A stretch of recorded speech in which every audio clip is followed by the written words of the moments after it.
Olá pessoal, sejam bem-vindos aqui a mais um vídeo no Super Acadêmico. Hoje eu vou continuar com o nosso curso aqui de Filosofia da Educação, com mais um capítulo aqui do livro do professor Cipriano Lucchesi.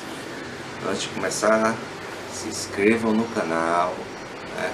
Compartilhem o vídeo, dêem um like no vídeo, dêem uma olhada na playlist toda, né? A partir do capítulo 1, dêem uma olhada aí na descrição do vídeo aí embaixo. Os links para doações aqui no canal, também para conseguir dar uma olhada nas redes sociais, meus livros, e aí vamos em frente, né? Deixa eu ajustar aqui. Pronto.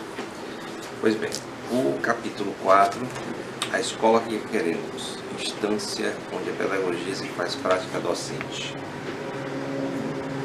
Bom, então seguindo aqui, o Lucchesi vai dizer o seguinte: que a instância na qual a pedagogia se traduz em prática docente é a escola propriamente dita, certo? Então, a ideia é que a ciência pedagógica, a filosofia da educação, né, a reflexão sobre a educação se transforma em prática docente na escola, né, no ambiente escolar. Há uma complexidade nesse processo por causa da necessidade de institucionalizar um meio eficiente de transmissão da cultura acumulada, necessária para a sobrevivência. Então, o que eu quero vai dizer é que o ambiente escolar seria um ambiente em que o conhecimento acumulado, né, a cultura acumulada de um povo vai ser transmitido para as futuras gerações. A escola tem que agregar, né, na sua função essencial, continuar a ser e mediar para novas gerações a apropriação cultural acumulada pela humanidade. É uma pretensão grande. A filosofia e a pedagogia formuladas teoricamente por si só nada podem. Elas devem ser traduzidas em práticas sociais e históricas. Então, a ideia é que essa reflexão filosófica sobre a educação tem que se transformar em efeitos para as pessoas.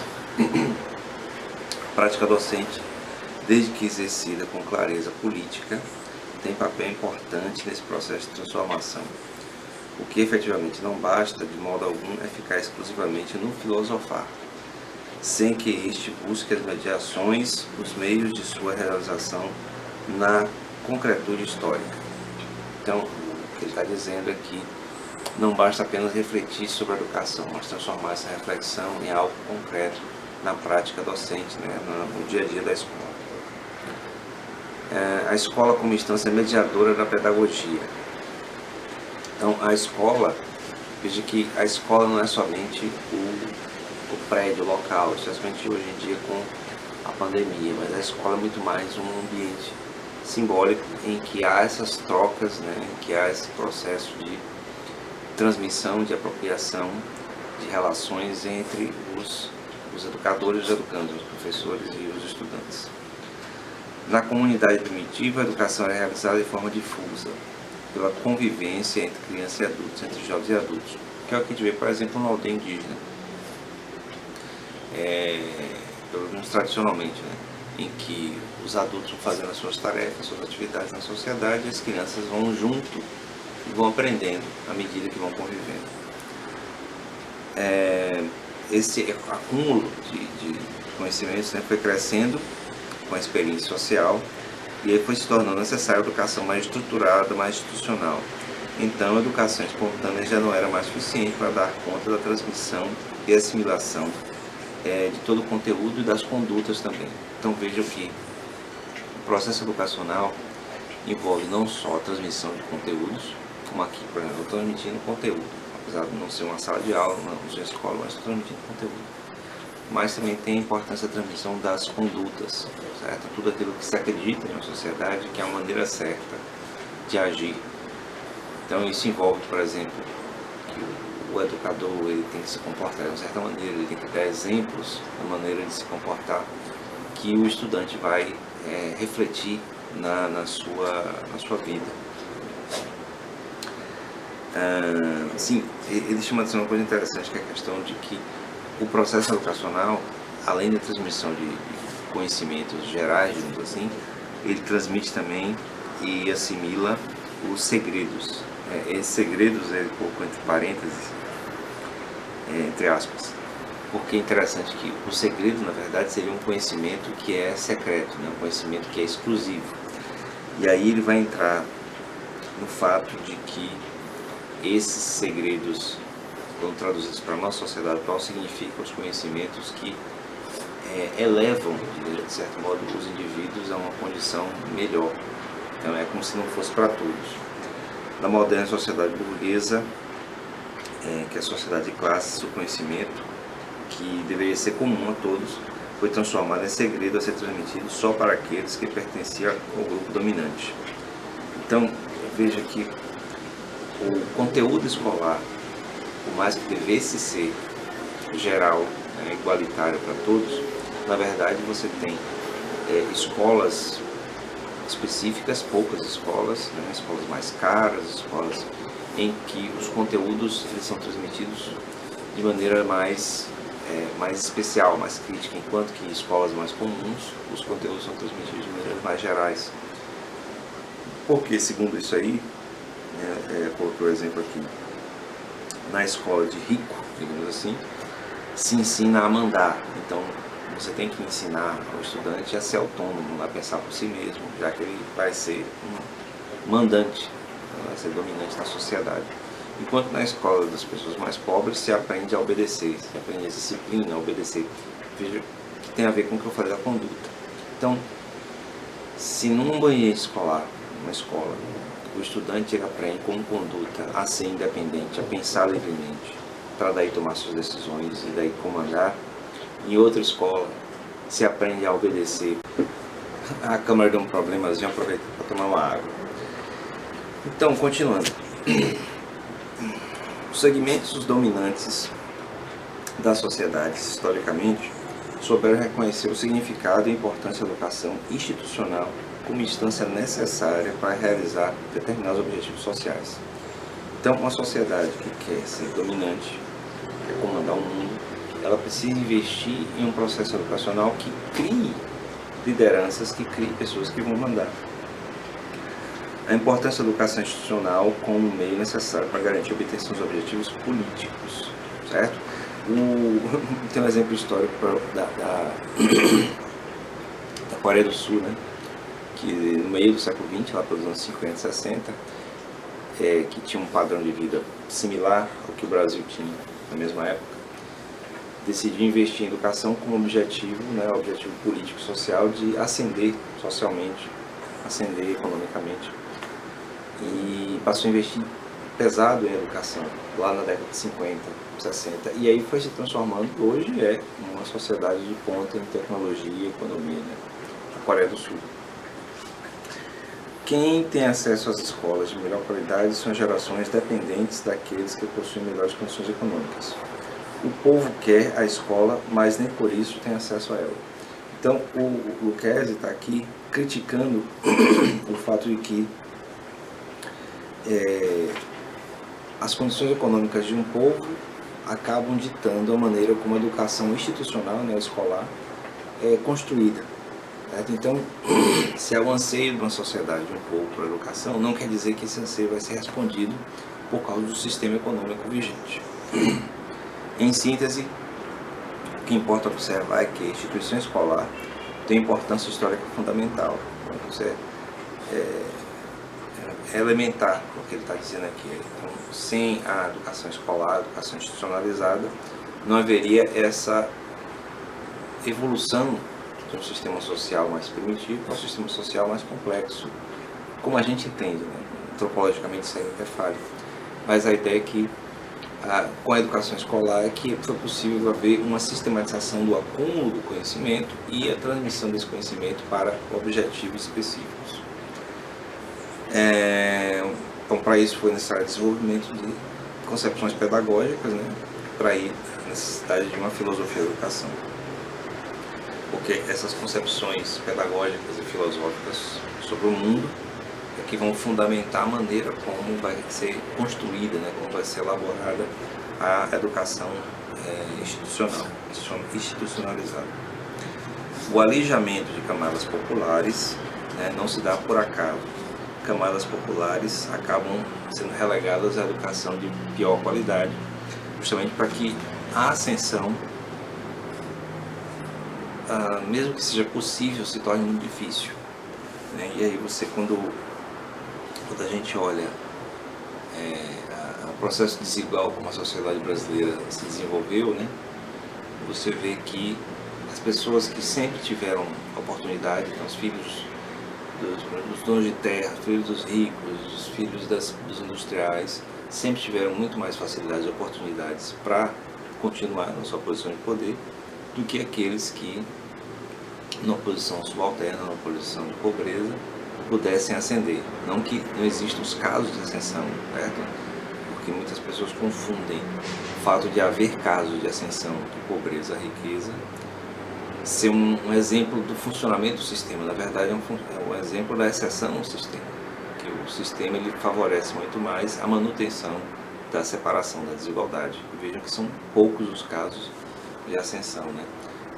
Assim, tem períodos na história do Brasil em que há mais pessoas ascendendo através da educação, mas esse não é o padrão, certo? O padrão é sempre no topo continuarem aqueles que já estavam no topo e os outros se manterem embaixo através de um sistema educacional que é inferior, basicamente isso, inferior, certo? Daí, por exemplo, toda a discussão em relação à política de cotas vem disso aí, né? A política de cotas é uma política de compensação, justamente para que pessoas que tiveram menos oportunidades possam ascender com oportunidade diferenciada.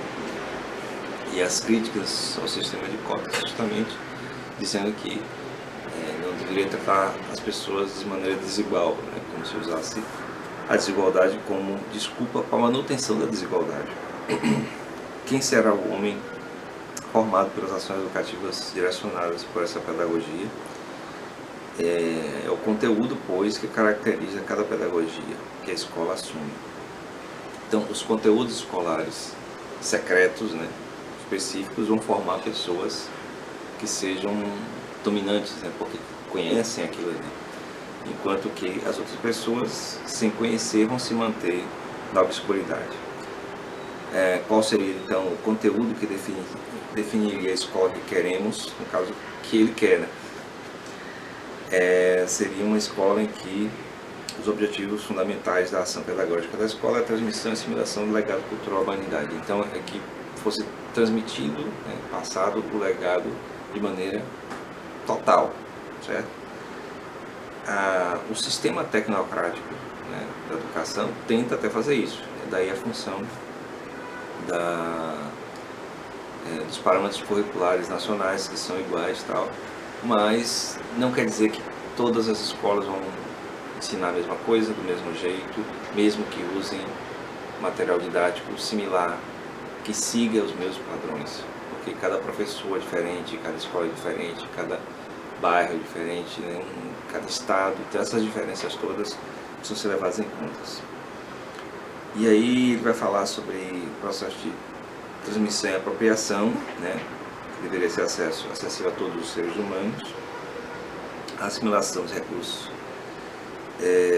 utilizados na produção dos conhecimentos, né? Então, não só a transmissão do conteúdo, mas também as maneiras de produzir novos conteúdos deveriam ser transmitidos também, que é uma coisa que não é, certo? Então, há uma tendência em certos ambientes escolares de só se reproduzir os conteúdos, enquanto outras metodologias, né, outras filosofias escolares tendem a estimular a produção de novos conteúdos, né, novos conhecimentos, que há uma diferença grande aí, que é a ideia de separação entre obedecer e repetir e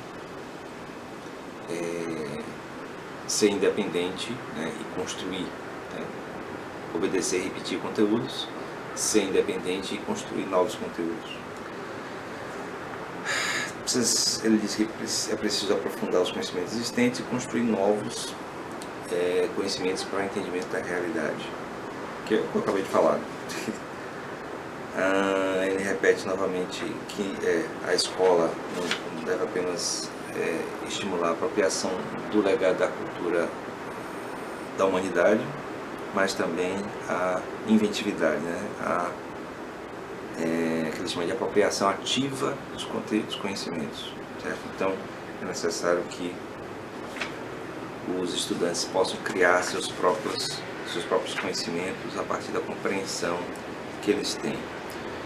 E aí ele vai falar ainda da apropriação. A escola tem como instância educativa o papel de elevação cultural dos educandos, então elevação cultural, e não manutenção da pessoa onde está, certo?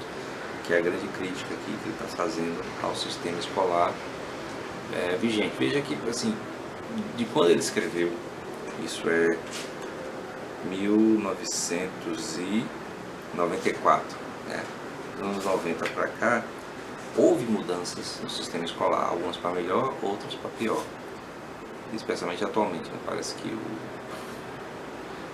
o atual momento é muito pouco favorável à educação, mas no entanto há processo de resistência a isso, e houve um processo de melhora em alguns aspectos. Mas o interessante é que ele está chamando a atenção para um processo de manutenção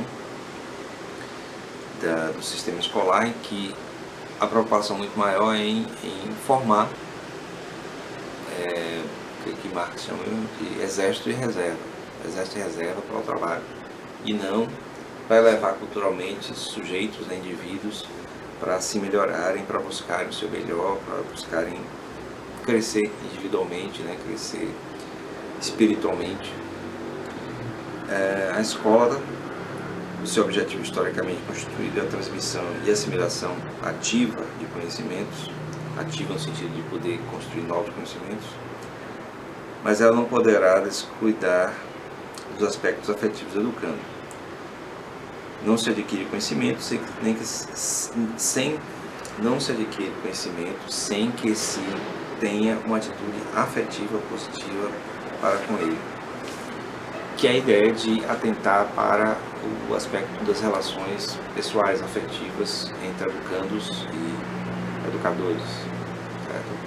Para nos fixar apenas na transmissão do conteúdo e mesmo na construção ativa do conhecimento, na transmissão ativa do conhecimento, mas há também para aspectos emocionais, especialmente hoje em dia com a pandemia, né? Então, imagine a dificuldade que é para muitos professores e para estudantes terem que estudar sem um relacionamento direto, né? Sem um convívio, né?